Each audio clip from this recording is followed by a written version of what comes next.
G'day guys, Adam Grocke from Johnston Grocke here with David Floyd from First on the Beach. David, we're just going to go into stage 3, which is building up a business. So we've gone through the 5 stages and now we're going to take a deep dive into building up. Yep. Building up's a really interesting phase of a business, and as we've mentioned in the other videos, quite often this is where businesses get stuck. Yep. So we'll go through the other stages, fantastic, and then they get to this one and they just can't seem to get out of the building up phase. So I think that's probably one of the critical things, because if people are getting stuck here, what makes them stuck? Okay, well, the key thing that makes people stuck at this stage is that they are still the business. The business owner is still the business. They've gone through the startup, they've gone through the ramp up, they've got to a point where everything's starting to rock and roll, and of course, ironically, they're usually working longer hours. They're taking on staff, which is great. So a lot of the work's getting done, the people are getting serviced, fulfillment's going out, etc., etc. The business is growing nicely. But the problem is they are still the business. They are responsible for everything, they are involved in every aspect of the business, and as a consequence it can only ever grow to the capacity of the owner.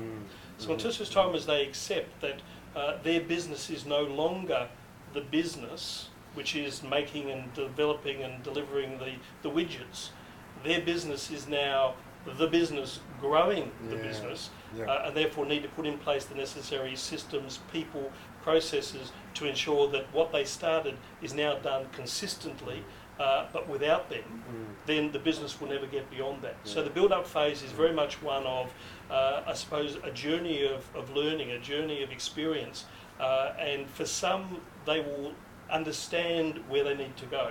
They'll understand that the only way they'll get out of that is to start putting in place a much better process and system framework. And in that sense, they'll start to look for the right sort of people to come in.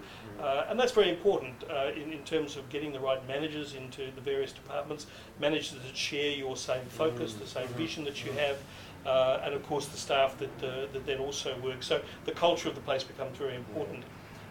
Equally, of course, you've got a culture of people who are passionate about what you want to do and certainly want to help you get there. But until such time as you actually implement the necessary systems and processes that underpin that build that foundation, then it can't be duplicated, because you'll have everybody off running off doing their own thing in their own way, still believing they're doing the right thing by you and by the customer, but they're doing it in different ways, so nothing's consistent. And while people suggest that systems and processes stymie their creativity, in fact it's totally the opposite.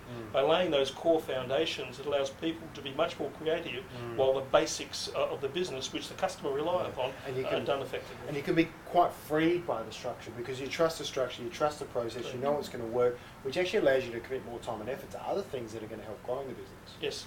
I think what you mentioned was really interesting, because you said about how the owner in this phase really has to, they've got it to where it is now. I think in a lot of businesses they need to realise as well, and sometimes it's a mind shift change as well, and I know we're going to do another video on mindset and mind shift, because they may not necessarily be the right person to take the business through this next phase. Very much so, and I've been in situations, I took on a business with a client who was an incredible technician. They'd grown the business because of what they could do, they were very good at what they did, but they understood, and thank goodness they understood their shortcomings.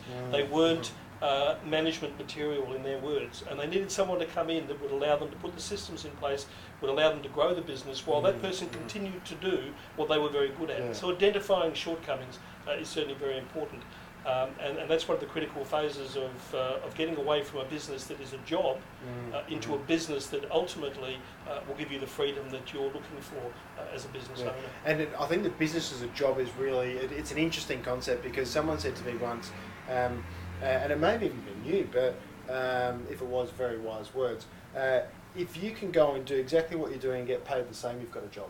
Correct. Yeah, and that's so true. If you can do exactly what you're doing in your business somewhere else and get paid the same, you haven't created a business, you've just created a job. You created a job, and unfortunately it's a job with overheads. Because you're the last person who gets paid. You've not only got the job that you used to do, but you've also got the added responsibilities of everything else that goes with the business, with none of the benefits and none of the successes. So until such that time as that realisation hits the business owner, it will only ever be a very, very busy job, and one that they'll be frustrated by because they'll continue to grow, but only within their own capacity.